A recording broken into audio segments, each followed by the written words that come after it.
Hello, hello, hello. How are y'all? Hello, hello.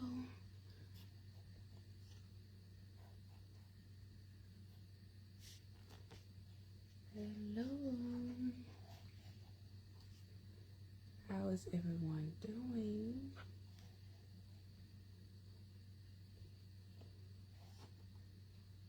Hello. All right, all right.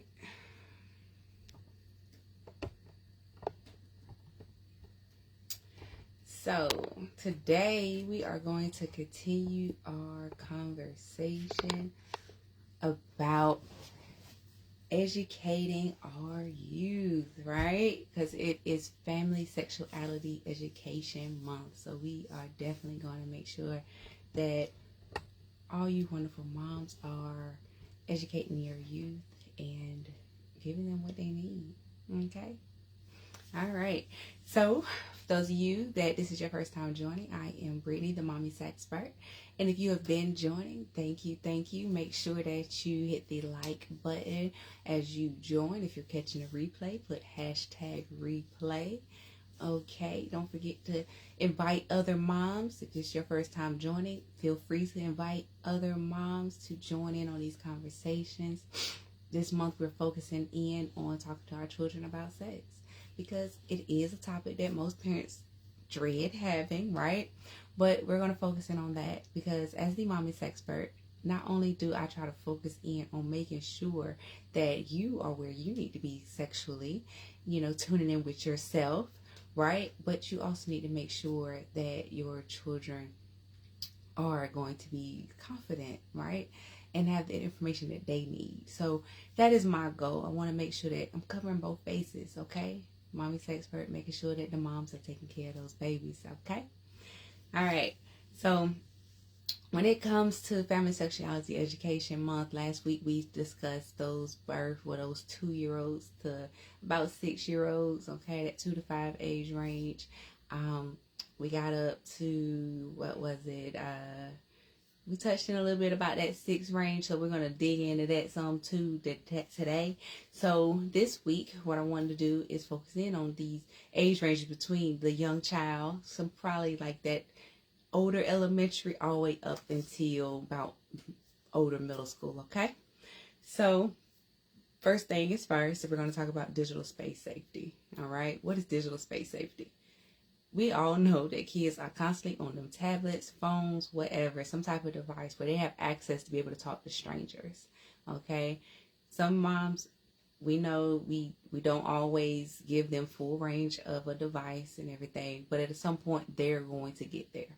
So just in case they sneak on a device and they should be on a device, then you want to make sure that you're giving them the education that they need to be safe. So you want to make sure they're aware about not talking to strangers, okay?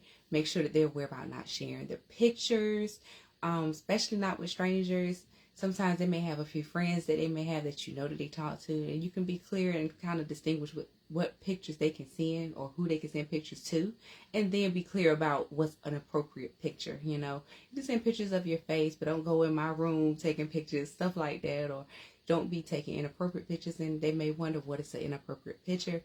We're only doing face pictures. You take pictures of your items and things like that, but you do not want to send pictures of your body, okay?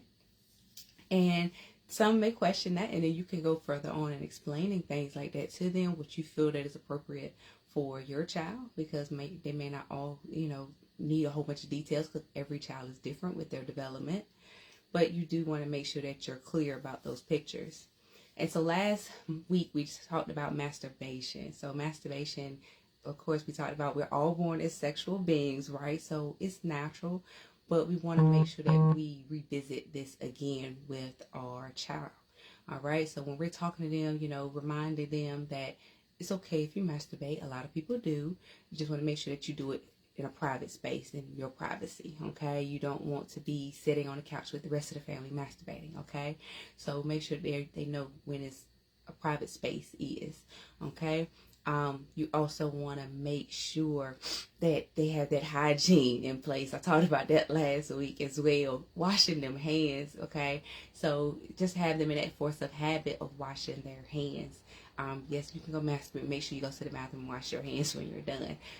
And if, they don't have that exact practice, make sure that they know to wash their hands before they're doing anything, before they go to the next thing. They leave their room and they're going to the kitchen. Wash your hands. You leave your room, you're going to the living room with everybody else. Wash your hands. So then it's just habit, and they get into that practice, even if, they may not want to just leave their room and then go wash their hands, because they may feel like everybody will know then they're masturbating. So if they're in that practice, that no matter what they're doing, when they transition from one activity to the next, then maybe it'll make it a little bit easier of adjustment, so they won't feel like it's so obvious. So not only have we talked about the digital spaces and the masturbation, but you also want to talk about sexual abuse. That subject is a little tough for some, right? But at the same point in time, you want to make sure that they're aware of it. Some kids are more mature to be able to handle the conversation, but some of them are not, and some of them may feel uncomfortable just having the conversation. But you do want to make sure that they know that any type of inappropriate touch or a touch to make them feel uncomfortable should not happen. And some may want to kind of end it there, right? But if they allow you to kind of expound on that, then you can go ahead and put it out there, that you shouldn't be sitting on girls shouldn't be sitting on grown men's lap. Nobody, really. Let me rephrase that. Nobody should be sitting on grown people's laps. If you don't want to hug somebody, then it's okay. People should ask for your permission, because you have boundaries. So if you're not comfortable with being hugged, then you shouldn't have to hug. No kisses if you don't want to be kissed. Like, everything should be something that you're giving permission for. Okay, so you want to be able to make sure that they know that they have boundaries, and they can say, no, I don't want to do this. Sometimes I know as parents, we've been guilty of, we go to see the family, go hug so-and-so. They gave you a kiss, or the aunt kissed his, and all, and they may not be comfortable with that. So let them know that they can come to you and express, I'm not comfortable with that. I prefer not to hug. I prefer not to kiss. They can say that to you, and you don't make them feel bad about it. You just express that they have boundaries, okay? But they can speak, nicely, whatever.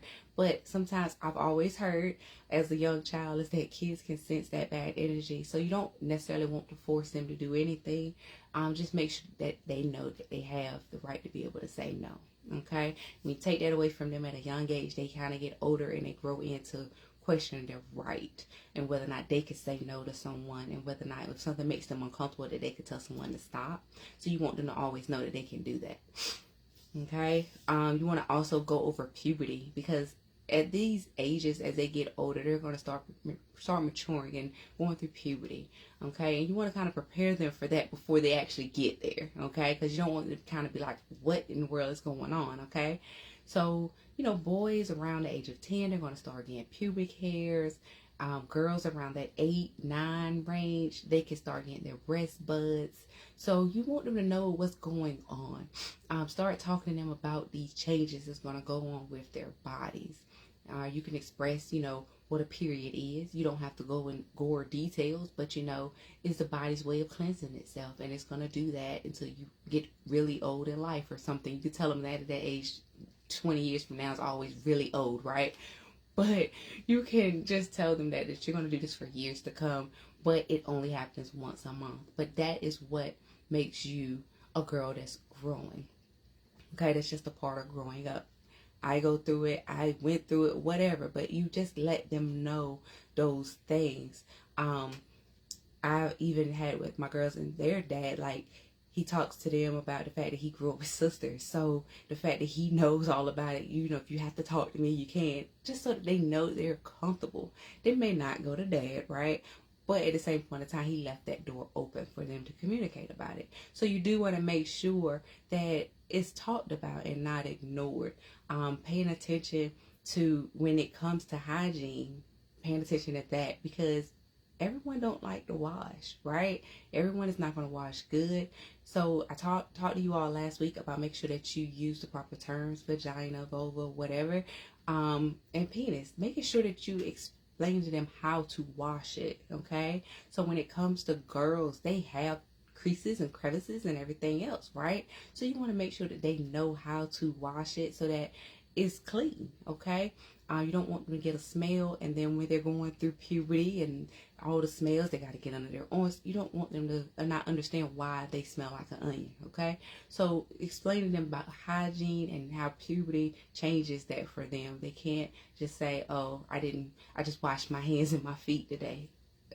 Yes, kids will do that sometimes, right? So they can't just say that that's what I did. You want to make sure they know to wash everything and get all the creases and crevices. So my kids, my girls, they know that they have a vagina, but when I refer to the hygiene part of it, I refer to it as cleaning the rows. And the reason I say rows is because it has all the petals, right? And all the little creases and crevices, right? So I say that it's just like a rose. You know, it's delicate, but you need to make sure that you clean all the creases and crevices. So then when I follow up, I don't refer to it as a rose, but I did say, did you get all the creases and crevices? And now they know what I'm talking about, okay? So you have to find what works for your household and your family, because everybody develops on different levels, okay? With a boy, if he's not circumcised, making sure that he's pulling it all the way back and cleaning up in there, okay? Because they holds bacteria. So at a young age, he needs to know how to properly clean his penis, okay?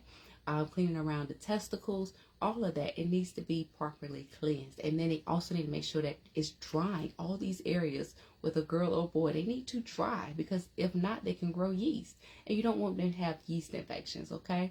So you want to make sure that you're covering puberty and hygiene, and that's great to go together just because of the simple fact, you know, some parents do wash their children up to an older age, but if you're not washing them at an older age, make sure that you're teaching them that hygiene when they start washing themselves, okay? So you can do that when you're washing them as well. You know, teach them about, make sure they get in there. So make sure they're paying attention, that when you're washing them, they're paying attention to the things that you're washing. Make fun with it when they're younger. As they get older, make sure, hey, pay attention to what I'm doing here. I want to make sure that you do this, okay, when you start doing this on your own. And then periodically, as you ease away, you check in to make sure those areas are clean and that they're doing everything that they need to do, okay? Good way to start introducing all of this is by using a book, okay? So not only are you educating them about puberty, but if you're not comfortable, a book is a great place to start. So if you've seen my video that I've done with Coach T Lane, then you heard me mention the fact of using a book and even getting 2 copies of it. So then you read a book and then they read a book and y'all do that together. So that is an option. Or you can give them the book and then have them write the questions. T Lane gave that great example. Have them write those questions to you, because they may not feel comfortable coming directly to you. So just have a little bowl with questions, and you can write them back, or you can sit down with them and have that discussion, however you want to do that. But it gives that opportunity to have that discussion. Okay, so I like the idea of the book. I did the book, as I mentioned in the video. My daughter was like, I read some of it, I knew some of that, so then she just felt like she knew it all. So then we still ended up having to have a discussion, and I went through with the chapters about different things, you know, because that meant this, and if you had read the book, you would know this, you know. So we just had a fun conversation with it or whatever. So it's something that's a great way to introduce them to different things. And when it comes to puberty, it's also good, and it may be another idea, is taking pictures, okay? So, you know, when you have your baby pictures and then you show them as they get older, this is just like puberty, because you're not going to look the same when you get older as you do now. So this is just showing you that as time goes on, you grow. So you're a baby and you didn't stay a baby, and now you're whatever age you are, and here you are, you continue to grow. And that's what life is going to do, is have you give you opportunity to continue to grow. Okay, so that's what puberty is, growing, okay, and maturing. All right. So that is with some of those age ranges there. And next week we're gonna dig into some more things, and it's still gonna kind of be in this same area, but we're gonna get a little deeper. I didn't want to make this video too long, but I wanted to give you some things.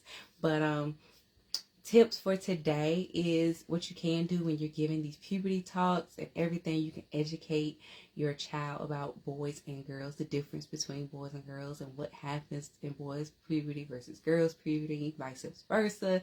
You can do all of that. And then if you're not comfortable with having the conversation, make sure you educate yourself.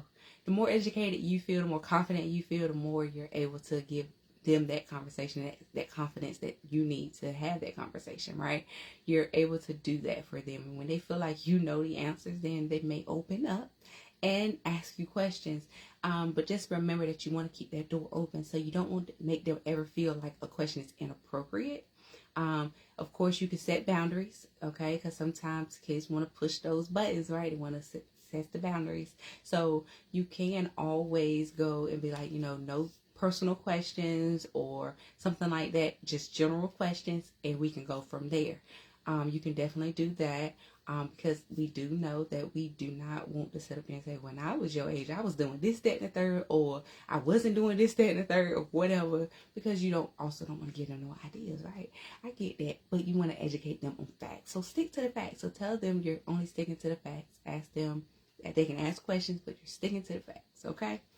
But that's just some tips there. If you have any questions or anything you want to add or suggestions, please feel free to put them in the comments, and don't forget to like this video and open this group, share this group with somebody else that you know. All right. Well, thank you all for coming. I will see you all next week. All right. Bye.